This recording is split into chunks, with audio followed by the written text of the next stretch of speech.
네, 오늘 하나님께서 우리에게 주신 말씀은 마가복음 9장입니다. 신약성경 마가복음 9장 14절부터 29절까지 신약 68쪽 마가복음 9장 14절부터 29절까지 말씀을 교독하시겠습니다. 제가 14절을 먼저 읽겠습니다.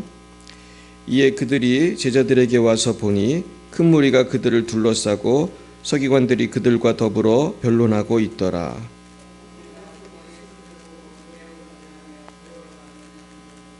예수께서 물으시되 너희가 무엇을 그들과 변론하느냐?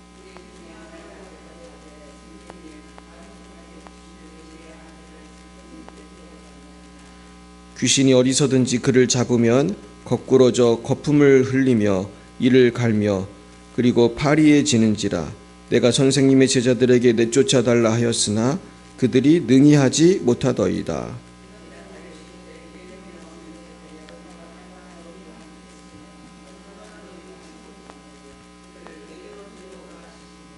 이에 데리고 오니 귀신이 예수를 보고 곧 아이로 심히 격려를 일으키게 하는지라.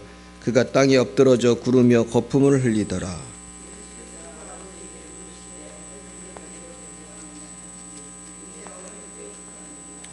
귀신이 그를 죽이려고 불과 물에 자주 던졌나이다. 그러나 무엇을 하실 수 있거든 우리를 불쌍히 여기사 도와주옵소서.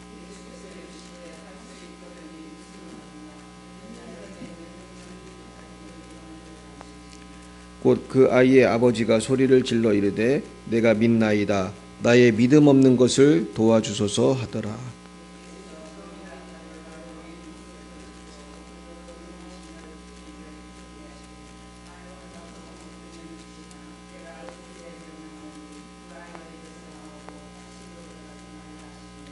귀신이 소리 지르며 아이로 심히 경련을 일으키게 하고 나가니 그 아이가 죽은 것 같이 되어 많은 사람이 말하기를 죽었다 하나 집에 들어가심에 제자들이 조용히 묻자오되 우리는 어찌하여 능히 그 귀신을 쫓아내지 못하였나이까. 다른 것으로는 이런 유가 나갈 수 없느니라 하시니라. 아멘. 예. 29절만 다시 읽겠습니다. 이르시되 기도 외에 다른 곳으로는 이런 종류가 나갈 수 없느니라 하시니라. 아멘. 기도하겠습니다.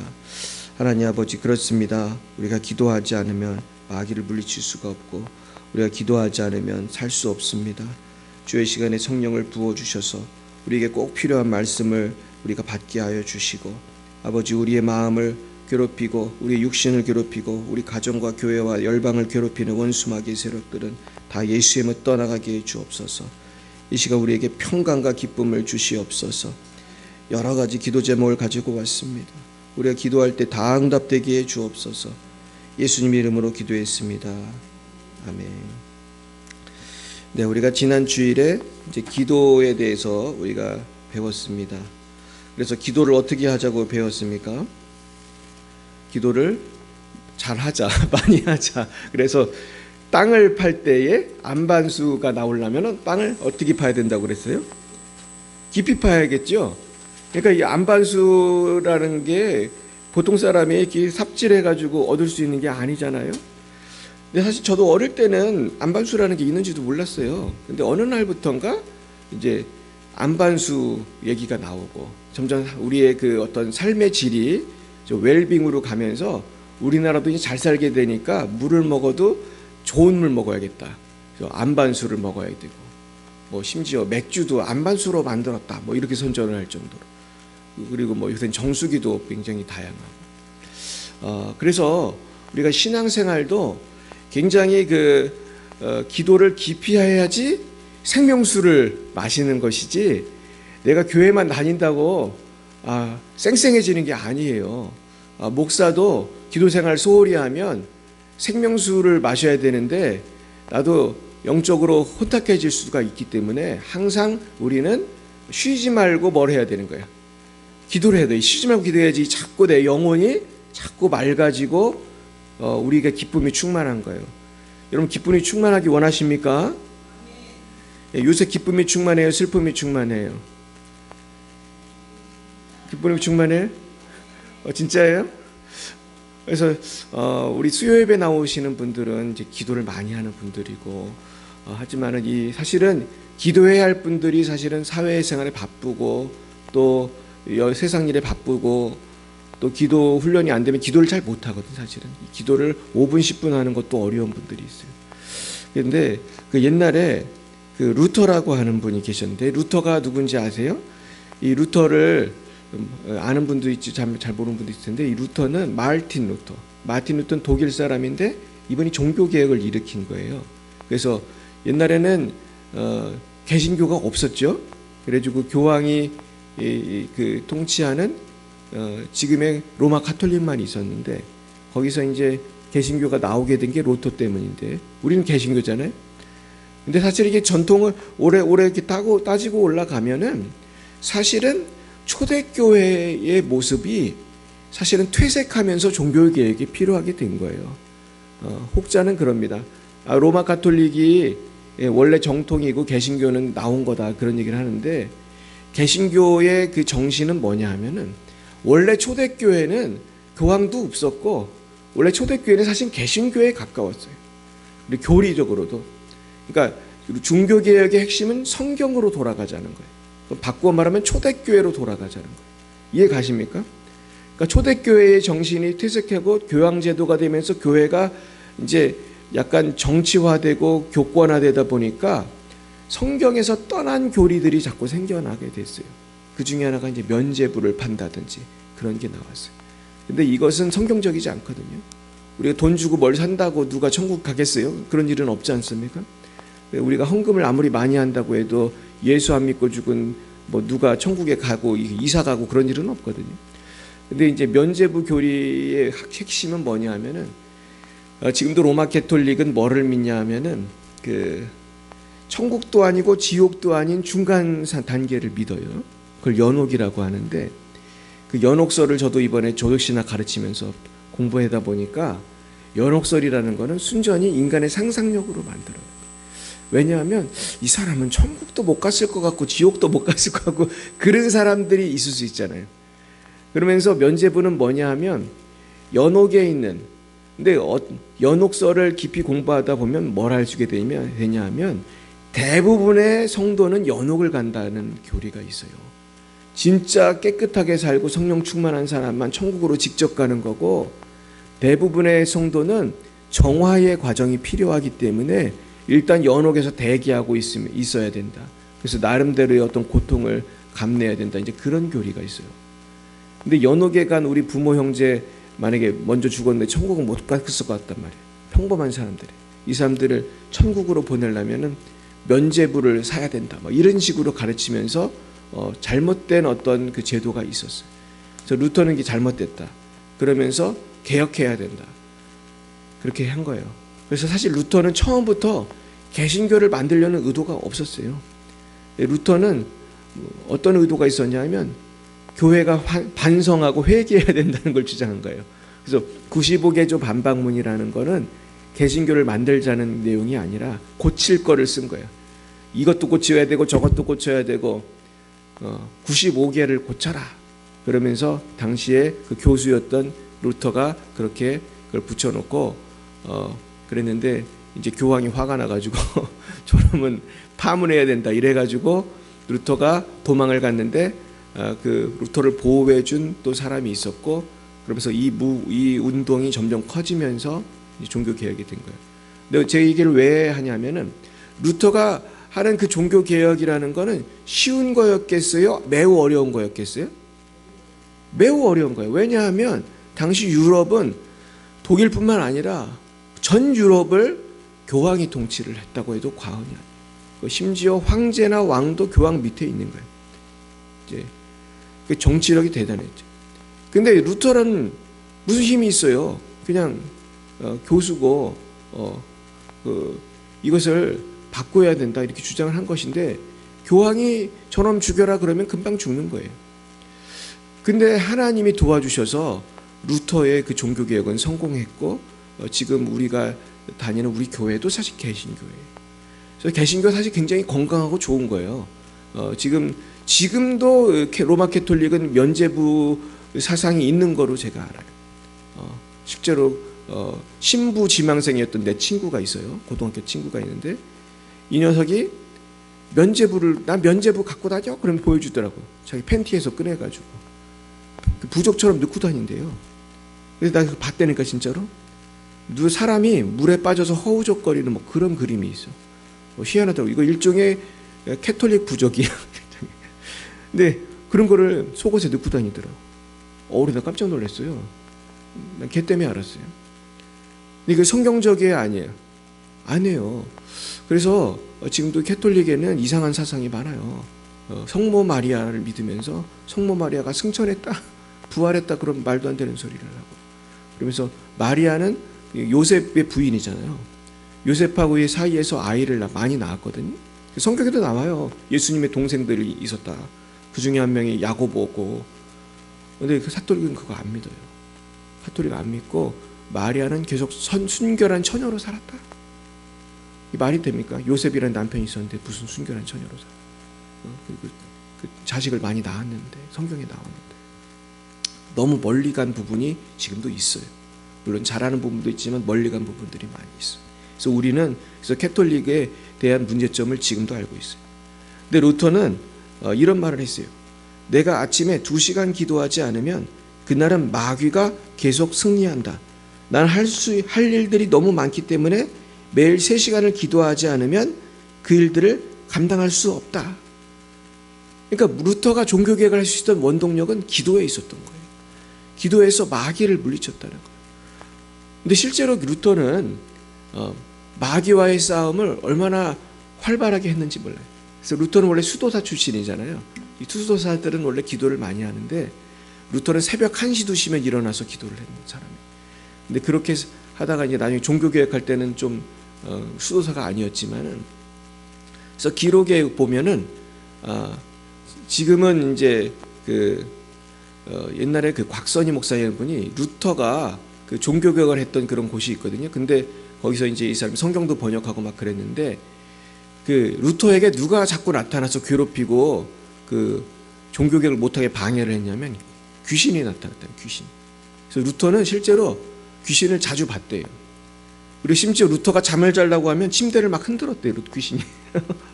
그러니까 내가 그걸 보면서 뭘 할 수 있냐면, 이 종교개혁을 하는 걸 누가 방해했다는 거예요? 마귀가 방해한 거예요. 마귀가. 그 당시 부패한 로마 가톨릭, 그것을 그 이면에는 악한 영이 있었던 거죠. 그래가지고 루터를 하도 괴롭히니까 루터가 집중이 안 되잖아요. 이게 집중이 안 되니까 그 악한 영이 악한 영한테 잉크병을 던졌대. 잉크병을. 그래가지고 그 잉크병이 던져가지고 잉크가 깨졌겠죠. 그러면서 잉크가 흘러가지고 벽인지 바닥인지 잉크가 흐른 게 자국이 최근까지도 있었다는 거예요. 그래서 곽선희 목사님이 그걸 구경하려고 거길 찾아갔다는 거예요. 그 유적지를.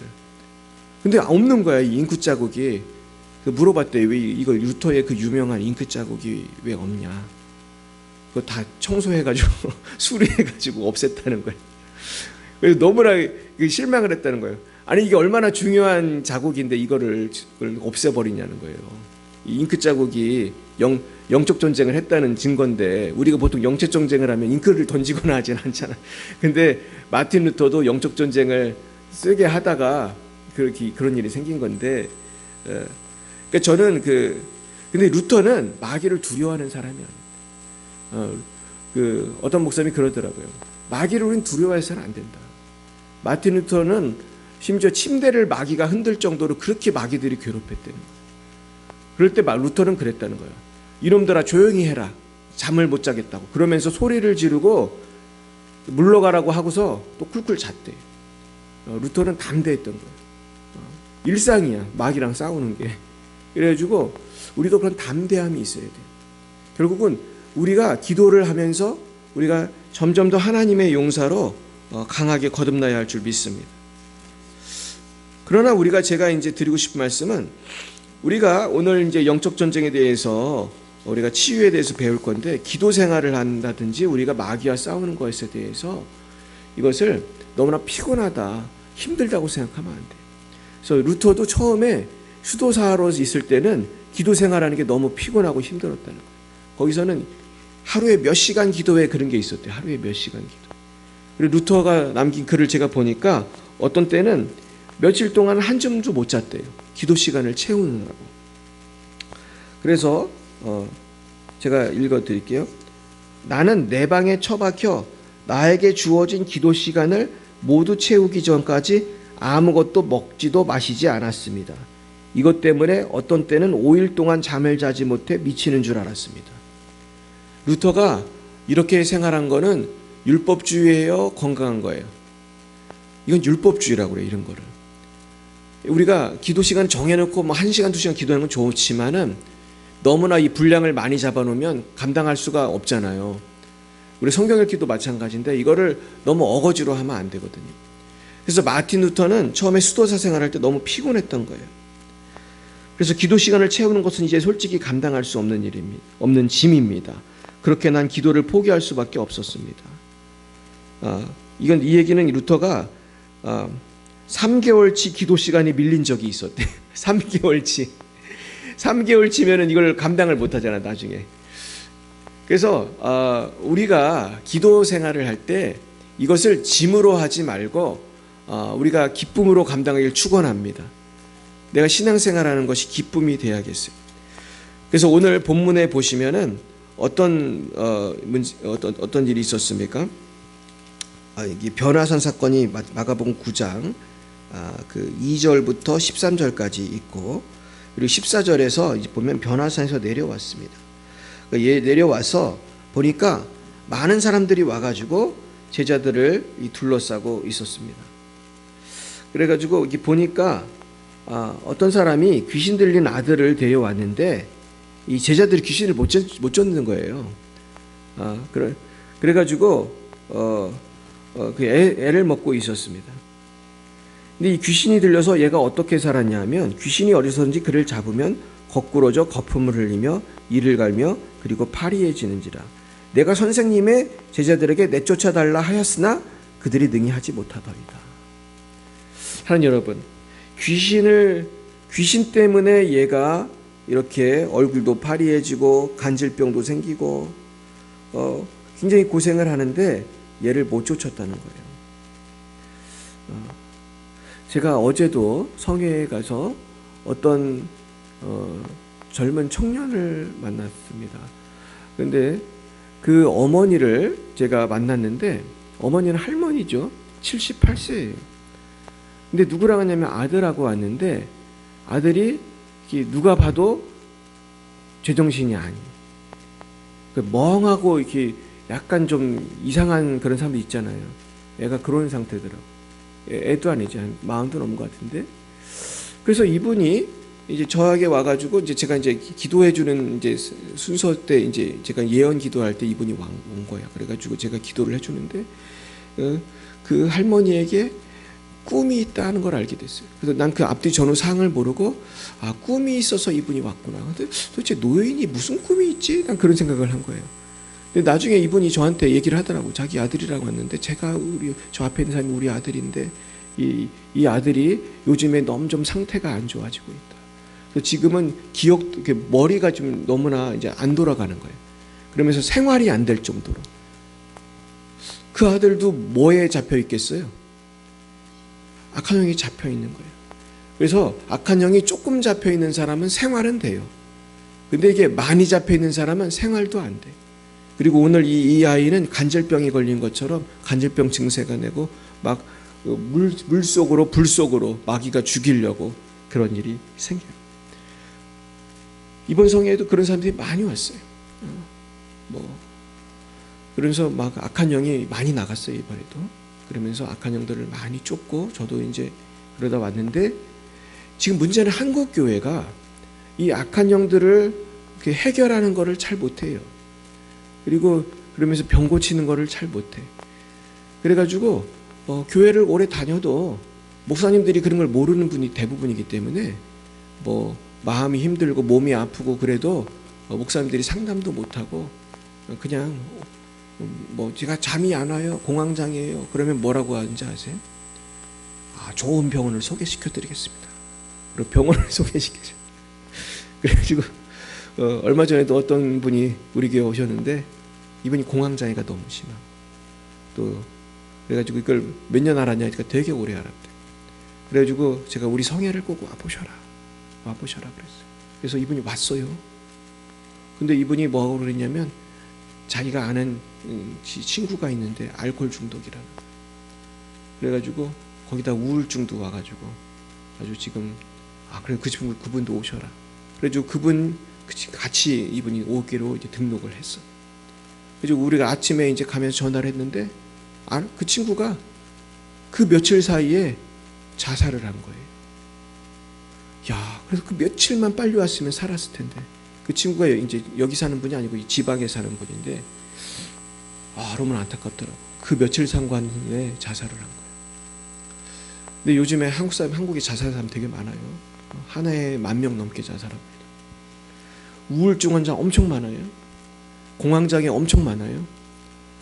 저는 이 대부분 우울증, 자살 충동 이 이면에는 저는 마귀가 있다고 믿습니다.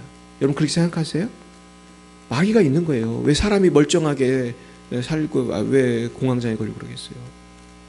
저한테 찾아온 분도 굉장히 부자예요. 아무 문제가 없는 사람이야. 교회도 잘 다녀. 돈도 엄청 많아. 남편도 착해. 애들도 착해. 문제가 있어요, 없어요? 하나도 없어. 겉으로 보면. 심지어 교회도 잘 다니다니까. 신앙생활도 열심히 해. 그런데 공황장애가 낫지를 않는 거예요. 10년이 넘도록. 행복해요, 불행해요? 불행해. 돈도 많아. 남편도 착해. 그 집은 다 식모도 있고 지금 요즘에 식모는 별로 없잖아요. 너무너무 잘 사는 분이에요. 근데 이게 해결이 안 되는 거예요. 그런데 해결할 수 있는 분이 계신 줄 믿으시기 축원합니다. 우리 예수님이 해결하시는 거예요. 이 귀신을 못 쫓으니까 19절에 예수님 이렇게 말했어요. 읽어봅니다. 대답하여 이르시되 믿음이 없는 세대여 내가 얼마나 너희와 함께 있으며 얼마나 너희에게 참으리요 그를 내게로 데려오라 하시매. 제자들이 이 귀신을 못 쫓은 이유가 뭐 때문이라는 거예요? 믿음이 없는 거야. 예수님한테 그렇게 오래 훈련을 받고 예수님이 귀신 쫓는 것도 옆에서 많이 구경했지만 못하는 거예요. 근데 제가 이걸 신학적으로 들어가 보니까 많은 목사님들이 귀신을 그냥 못 쫓는 수준이 아니라 신학이 잘못됐어요. 성령의 역사에 대해서 너무 무지해. 그리고 신학교 교수들도 성령의 역사를 잘 알아요, 몰라요? 잘 몰라. 저도 신학 박사지만 박사학위 받는다고 영의 세계가 열리는 게 아닙니다. 내가 기도를 해봐야 그거 아는 거거든요. 믿어야 경험하는 거고. 근데 내가 성령의 역사를 안 믿으면 아무리 박사학위 많아도 경험해야 못해요. 못하는 거예요. 그리고 이제 신학자들 보면은 옛날 성령의 역사는 옛날에 끝났다 이렇게 주장하는 사람들이 또 많아요. 성경에 있는 거는 또 인정을 안 할 수가 없잖아요. 성경에 보면 예수님도 귀신 쫓고 예수님도 병 고치고 이걸 인정 안 할 수가 없으니까 뭐라고 썼냐 하면은 성경 초대교회 때는 있었으나 지금은 없다. 근데 그게 없다는 근거는 뭐야 도대체? 지가 경험 못한 거지. 지금도 병 고치는 일이 얼마나 많은데 지금도 브라질 교회는 병 고치고 귀신 쫓고 쭉쭉 부흥한다는 거예요. 지금도 남미는 엄청나게 부흥을 해요. 근데 이제 한국 교회는 한때는 우리도 성령운동이 활발했는데 지금은 보면은 귀신 쫓고 병 고친다고 하면 이단인 줄 알아요. 이게 얼마나 이게 어떻게 보면 한국 교회가 부패한 거예요. 지금 종교개혁이 다시 일어나야 돼요. 한국 교회가 성령에 대해서 너무나 닫혀 있고 하나님의 말씀을 너무나 자기들 마음대로, 지들 마음대로 해서 하나님 말씀은 내 마음대로 잘라 버리는 게 없습니다. 하나님 말씀은 처음부터 끝까지 다 믿어야 할 줄 믿습니다. 내가 믿어지든 안 믿어지든 믿어야 해요. 믿어야 은혜를 받지. 믿어야 귀신이 쫓아나고 믿어야 병을 고치는 거예요. 자, 20절 보겠어요. 이에 데리고 오니 귀신이 예수를 보고 곧 그 아이로 심히 경련을 일으키게 하는지라. 보세요. 귀신이 경련을 일으키게 했다고 하잖아요. 이거 만약에 요즘 시대에 보면은 귀신이 일으켰다고 그래요? 정신병이라고 그래요? 정신병이라고 그러지. 이게 무슨 귀신이었다고 그래. 그냥 간질입니다. 약 먹으세요. 근데 또 약 먹으면 또 좀 잠잠해. 그러나 이게 난 거예요? 약간 신경을 안정시킨 거예요. 신경 안정제 먹인 거잖아요. 이거 치유된 거 아니거든요. 제가 옛날에 어떤 청량리에서 어떤 정신병 원장을 만났어요. 전 지금도 이분 이름을 모르는데 지금도 그분이 한 말이 기억이 나요. 자기는 정신병원 원장이에요. 뭐 하나의 단순한 의사가 아니고 큰 병원을 경영하는 분. 근데 이분이 뭐라고 하냐면 많은 정신병원에서 너무 약을 독하게 쓴다는 거예요. 자기는 예수 믿는 의사로서 그걸 반대한다. 약을 독하게 쓰면 효과는 금방 있대요. 그러나 그 약을 너무 그렇게 장시간 복용하면은 머리가 어떻게 돼요? 바보가 되는 거예요. 쉽게 말해서. 정상적인 생활을 할 수가 없는 거예요. 그러면서 이분은 그러더라고요. 우리가 기도 생활과 약을 잘 병용을 해야 된다. 어떤 사람은 병신병원에 와가지고 며칠 다니다가 또 안 다니고 다니다가 안 다니고 그런 사람이 많다는 거예요. 특히 예수 믿는 사람들 중에. 근데 저는 이렇게 생각해요. 정신병원을 가는 것도 좋다. 그러나 이것이 단순한 뇌의 문제가 아니라 영적인 원인일 가능성도 매우 크거든요. 그럴 때는 약만 먹어서는 날 수가 없어요. 귀신을 내쫓아야 돼. 난 정신병원도 있어야 한다고 생각해요. 정신병은 많은 원인이 있어요.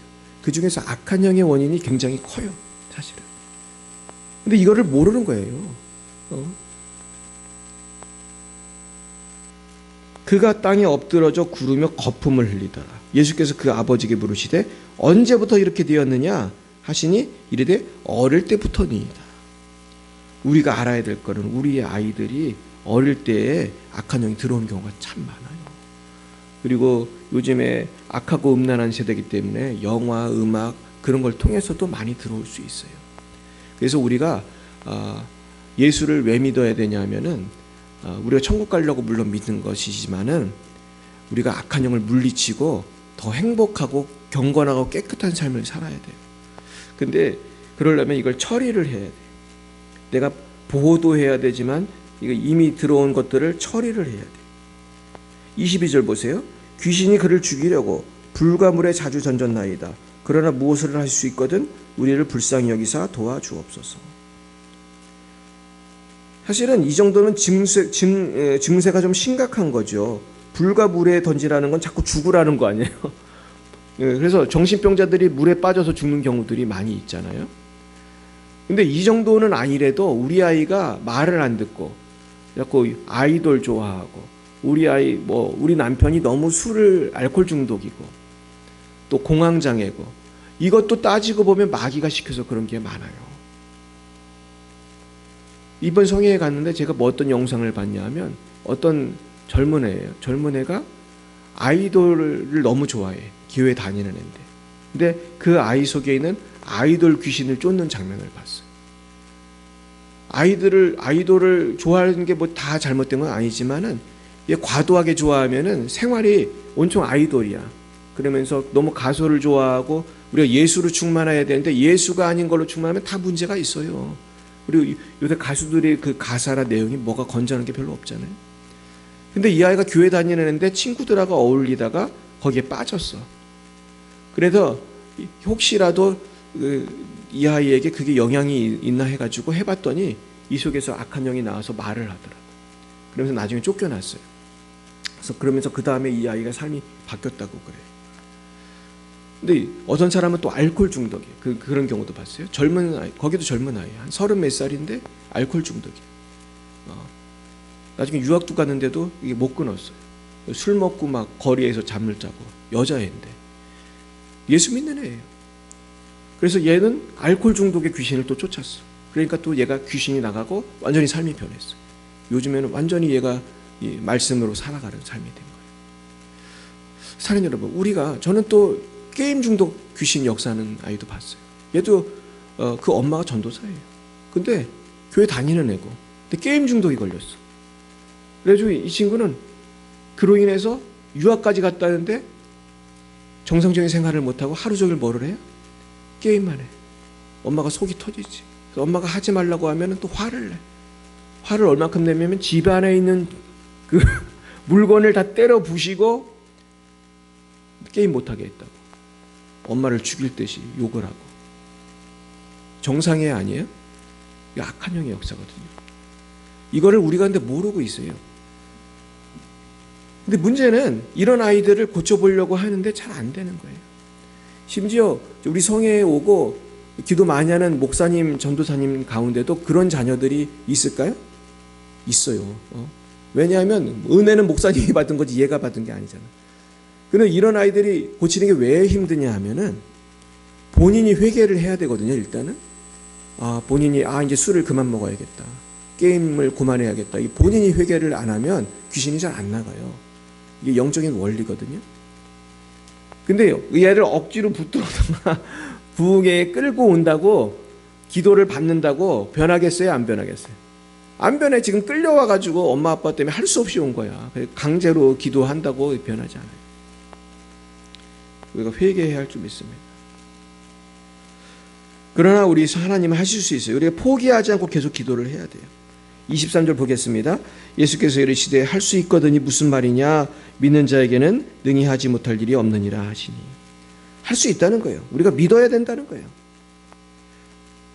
제가 이번에 이제 제가 어떤 목사님을 만나냐면 이 목사님은 아들이 아주 천재예요. 너무너무 공부를 잘해. 얘가 얼마나 천재냐 하면은 서울대학을 나왔어. 서울대학. 그리고 고시 공부를 하고 있었어요. 근데 어느 날 아버님이 서울에 와서 얘가 공부를 잘하나 와봤어요. 와봤더니 공부를 해요, 안 해요? 안 해. 얘가 뭐를 하고 있었냐면 가수가 되기 위해서 밴드 생활을 열심히 했어요. 그래가지고 우리나라 유명한 아주 유명한 밴드의 일원이 됐어요. 근데 공부를 안 하고 계속 밴드만 하니까 아버지는 어때요? 마음이 속이 터지는 거예요. 속이 터지고, 근데 얘는 밴드가 좋아가지고 10년 동안 이 밴드 생활을 했어요. 그리고 나중에 거의 끌려가듯이 군대를 갔다 왔어요. 나이가 차면 군대를 가야 되잖아요. 군대를 갔다 와서 그때가 갔다 와서 조금 정신을 차렸어. 근데 다른 걸 하려니까 잘 돼요, 안 돼요? 잘 안 돼. 잘 안 되고 그래도 가수의 꿈을 버리지 않고 있었어요. 근데 이 아버지는 우리 부흥사신데 아버님이 이 아이가 아무래도 이렇게 하는 게 악한 영의 역사인 것 같아요. 그래가지고 얘가 너무 막 방황을 하는 거예요. 그러면서 가수라는 게 다 나쁜 건 아니지만 이 아이의 어떤 살아온 것과 이 아이의 어떤 적성과 그런 게 다 있잖아요. 근데 얘가 나중에 이제 군대를 갔다 와서 가수도 해보려니까 안 되고 또 다른 직업을 가져보려도 안 되고 계속 안 되고 마음은 불만이 가득하고 여러분 공부를 많이 한 사람일수록 불만도 많습니다. 왜냐하면 내 친구들은 다 지금 뭐가 됐어요? 다 잘 나가는 거지. 이제 그 나이쯤 되면은 판검사가 됐든지 변호사가 됐든지 뭐 좋은 회사에 갔든지. 근데 자기는 지금 뭘 하고 있어요? 방황하고 있잖아. 그래가지고 아버님이 이 아이를 고쳐보려고 우리 성회를 거의 이제 강제하다시 해서 데려와가지고 굉장히 기도를 참석을 많이 했다는 거예요. 근데 얘가 변했을까요? 안 변했을까요? 안 변해. 그 아주 그냥 유명한 훌륭한 목사님들한테 부탁을 해서 기도도 많이 받았대. 그리고 성회에도 많이 왔어요. 안 변하는 거예요. 근데 목사님이 너무나 속이 터지는 거예요. 나이는 자꾸 먹고 취직도 잘 안 되고 적응은 안 되고. 그래서 목사님이 나중에는 얘를 변화시켜 보려고 계속 기도하면서 얘 친해지려고 노력을 했다는 거예요. 어떻게 하든지 얘 마음을 돌이켜 보려고 같이 등산도 가고 운동도 하고 대화도 하고. 근데 그러면서 하나님이 역사하기 시작했대요. 그래서 어느 날 이 아이가 아빠하고 이제는 진솔한 대화를 하고 마음문이 많이 열리게 됐다. 그래가지고 어느 날 그 아빠가 엄마가 다 우리 협력사역자예요. 그래가지고 그 성령의 능력이 많은 분인데 얘를 데리고 교회에서 기도를 했대요. 기도를 하면서 이 아이를 방황하게 만드는 그런 악한 영 나오라고 기도를 했는데 그래서 그날 밤에 악한 영이 나갔대요. 그러더니 놀란 건 그 다음날 아침부터 얘가 삶이 완전히 바뀌더라는 거예요. 그동안 방황을 10몇 년을 했어요. 그랬는데 갑자기 악한 영이 정말 나가고 나니까 얘가 많이 삶이 변해서 지금은 취직을 했어요. 이제 공무원이 됐어요. 그래서 지금은 이제 점점 나중에 이제 목회자가 되려고 하고 있대. 근데 내가 얘를 만나봤거든요. 만나서 대화를 했는데 너무나 이 청년이 너무나 훌륭한 거예요. 그래서 자기가 그동안 너무 교만했었다고 그러더라고요. 교만했었다. 그러니까 사람이 교만할 때 마귀가 많이 틈타는 것 같아요. 그런데 내가 이 청년의 치유 과정을 보면서 예수님께서는 물론 권능으로 이 아이를 치유하셨지만은 우리가 해야 될 것이 단순히 기도만이 아니라 우리가 나름대로 최선을 다해서 사랑을 해줘야 되는 거라. 어떤 사람이 변화하기 위해서는 인내하여 사랑을 해줘야 되는구나. 네, 그런 걸 깨달았어요. 근데 우리가 사실 기도도 부족하지만 인내하고 사랑하는 것도 많이 부족하잖아요. 저도 사실 그게 참 부족하다는 걸 많이 느껴요. 그래서 우리가 하나님의 일을 할 때 있어서 이 모든 게 균형을 맞춰야 돼요. 이 말씀과 기도가 균형을 이루어야 되고 또 사랑과 기도가 균형을 이루어야 돼요. 결국 그래서 우리가 예수님을 사명을 감당하고 치유 사역을 하기 위해서 우리가 굉장히 균형 있게 우리가 접근을 해야겠어요. 그래서 오늘 이제 시간이 별로 없기 때문에 좀 정리를 하겠는데요. 우리가 그렇다면 어떻게 해야 될까? 결국 예수님은 믿음이 없는 제자들에게 믿음을 가지라고 하면서 이 아이를 고쳐 주셨습니다. 그러면서 우리가 이 아이가 낳는 것을 통해서 우리가 좀 적용해야 될 부분이 있어요.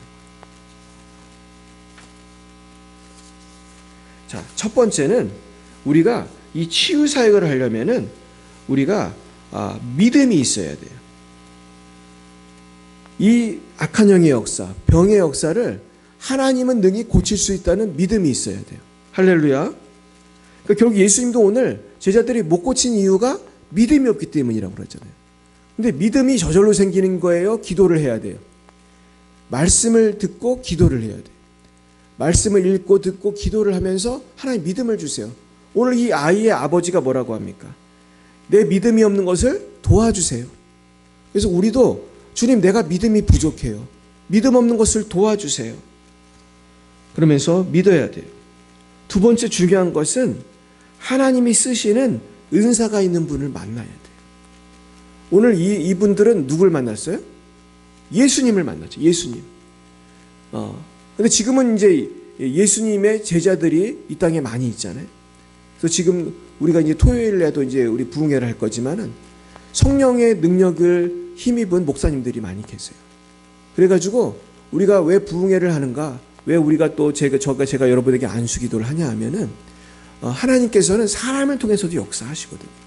그래서 예수님을 통해서 원수마귀를 물리치고 또 제자들을 통해서 귀신을 쫓아내고 그런 것처럼 지금도 하나님은 성령의 기름 부으심을 받은 주의 종을 통해서 역사하는 거예요. 근데 이 부분이 이제 한국교회가 잘 이해를 못하는 부분이고 많은 분들이 이 부분을 이해를 잘 못해.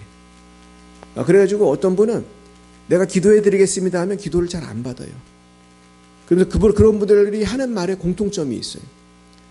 기도를 안 받는 분들의 공통점이 뭔지 아세요? 나도 기도 많이 해요 이거예요.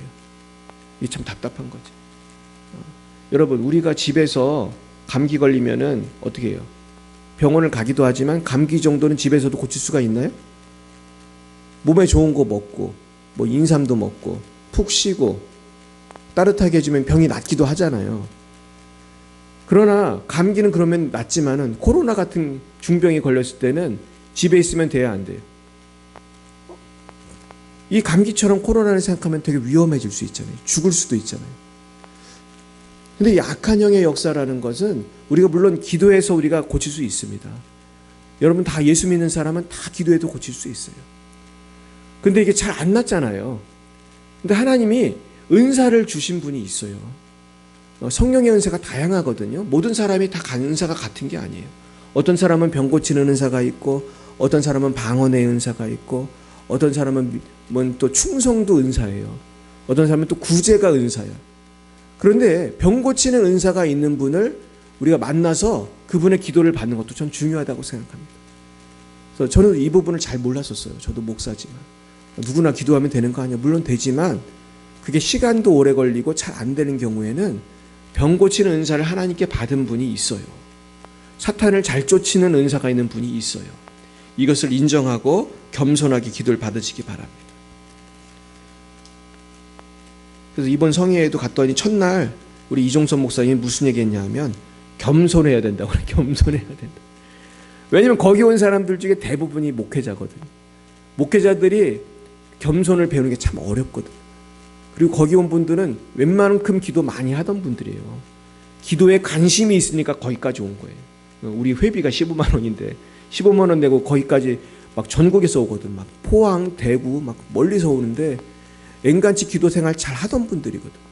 근데 이런 분들은 다른 사람한테 기도 받는 거 그거 쉽지 않아요. 그리고 협력사역자 중에는 사모님도 많이 있으시고 그 남자 목사님이 사모님한테 기도 받는 거 쉽지 않아요. 그런데 겸손해야지 은혜를 받거든요. 여러분도 겸손하시길 축원합니다. 겸손해야 은혜를 받아요. 그래서 마음의 준비가 중요한 거예요. 마음의 준비. 저도 많은 분을 기도해 주면 참 옛날에도 그랬고 지금도 이게 좀 희한하다고 생각하는 건 내가 한 100명을 안수 기도를 하잖아요. 그러면 은혜 받는 게 다 틀려요. 어떤 분은 은혜를 빨리 받아. 성령의 기름 부으심을 저도 이렇게 해주면은 성령의 기름 부으심은 다른 기도랑 달라서 바로 이게 나타나는 경우가 많거든요. 바로 치유가 나타나고 은혜가 나타나는데 어떤 분은 암만 기도를 해도 꼼짝도 안 해. 그런 경우 있잖아요. 근데 왜 그럴까? 무슨 차이일까? 결국은 전 결론은 그거라고 생각해요. 본인이 믿지 않으면 하나님이 역사 못하거든요. 그러니까 예수님이 기도해도 안 낫는 사람들이 있었어요. 예수님 문제예요? 그 사람 문제예요? 그 사람 문제예요. 그 사람이 안 믿는 거예요. 예수님이 오셨으면은 예수님은 못 고치는 병이 없거든. 그걸 아멘하고 믿어야 되는데 안 나요. 안 믿으니까 안 나요. 저는 예수님은 아니지만 제가 기도를 해도 마찬가지예요. 낫는 분이 있고 안 낫는 분이 있어. 죄송한 얘기지만은 제가 기도해서 암도 났어요. 제가 기도해서 뭐 두통, 뭐 목 디스크 제 고친 병이 많이 있는데 제가 기도했는데 안 낫는 분은 누구에게도 문제가 있을 수 있어요. 나한테 믿음이 부족하든지 나의 마음밭에 어떤 돌멩이나 자갈이나 가시떨기나 아직 해결 안 된 게 많이 있는 경우가 많이 있을 수 있어요. 그래서 우리가 부흥회를 이번 주에도 할 거잖아요. 부흥회에 오기 전에 이 마음밭을 기경을 해야 돼요. 할렐루야. 내 마음밭에 돌멩이가 있고 가시떨기가 있으면 유동건 목사님이 오고 제가 기도를 해도 잘 응답이 없어요. 꼼짝도 안 하는 거예요, 사실은.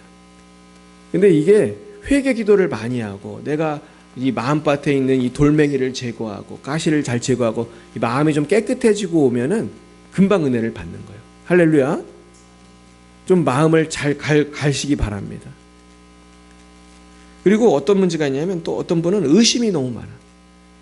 저도 이 부흥회를 지금 몇 번 하고 있는데 왜 이렇게 역사가 안 나타나는가?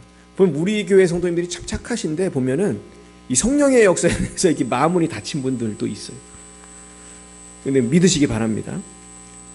성령의 역사는 믿어야 하나 역사하는 거지. 이 안 믿으면은 안 되는 거예요. 그리고 아까도 말했지, 교만하면 또 안 되고. 참 이거는 너무나 간단한 문제지만은 이 쉬운 문제는 아니에요. 그래서 겸손해지기 축복하고 또 마지막으로 인내해야 돼요.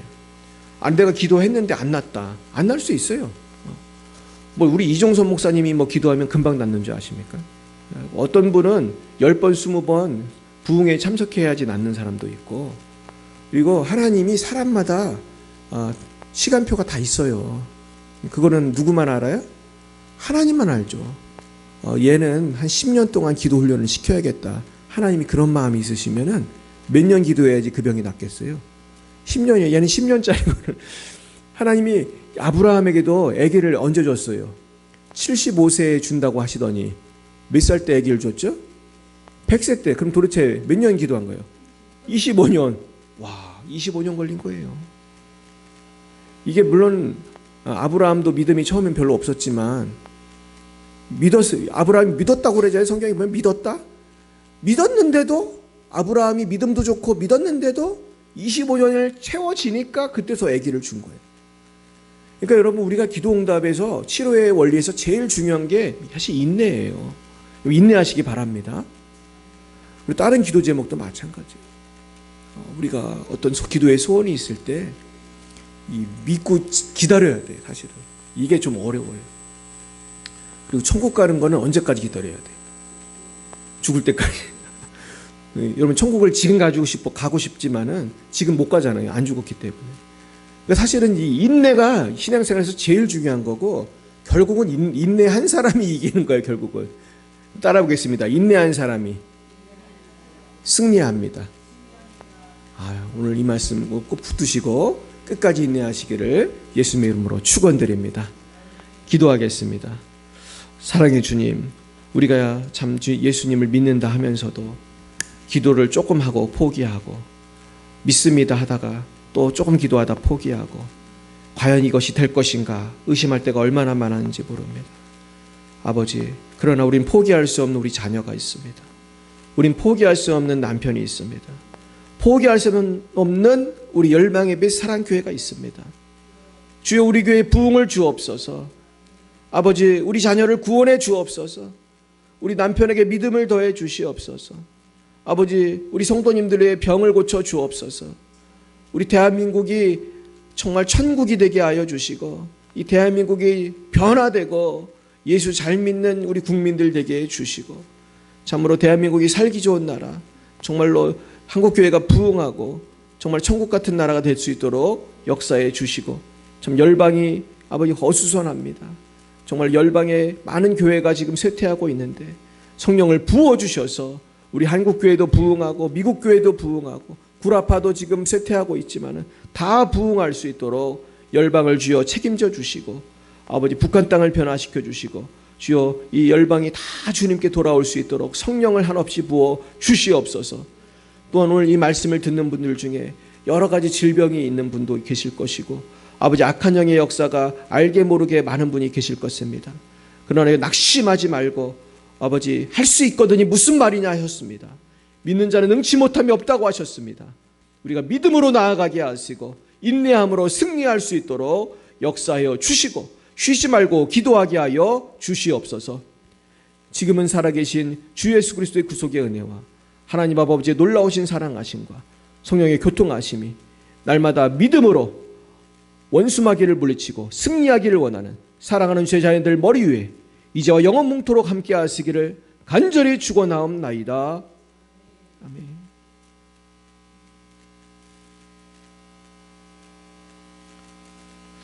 이 시간에 같이 주여 3번 부르고 기도하겠습니다. 하나님, 나와 함께 해달라고, 나를 성령 충만하게 해달라고 우리 주